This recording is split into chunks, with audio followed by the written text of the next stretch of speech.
سورة الفيل. بسم الله الرحمن الرحيم. waxaan ku bilaabayaa magaca Ilaahay ee naxariista guud iyo midda gaar ahaaneedba naxariista. ألم تر كيف فعل ربك بأصحاب الفيل؟ ma ogtahay Nabi Muhammad sallallahu alayhi wa sallam sida Rabbiga u galay colkii maroodiga watay ee doonaya inay Kacbada dumiyaan. ألم يجعل كيدهم في تضليل؟ miyuusan Ilaahay ka yeelin dhagartoodii mid lagu khasaaray oo lagu halaagsamay.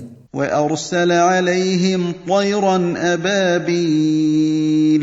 oo miyuusan ku dirin korkooda shimbiro koox ah. ترميهم بحجارة من سجيل؟ kuna ganaysa dhagaxyo dhoobe la gubay ah. فجعلهم كعصف مأكول. markaasuu eebbe ka yeelay bal la daaqay sidiisoo kale. الله أكبر الله أكبر لا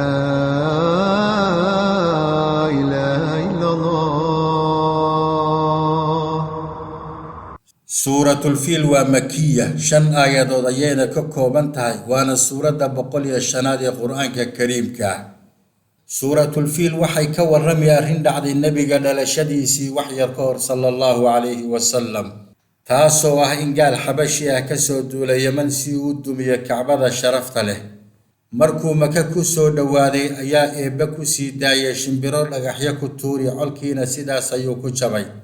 Kacbadiina sidaas ayaa Ilaahay jalla jalaaluhu ku ammaan galiyay. arrintaasi yaab male maxaa yeelay Allah jalla jalaaluhu ala kulli shay'in qadiir. إلهي وحول بايو أودا وما يعلم جنود ربك إلا هو إنما أمره إذا أراد شيئا أن يقول له كن فيكون. هذا والله أعلم وصلى الله على نبينا محمد وعلى آله وصحبه أجمعين.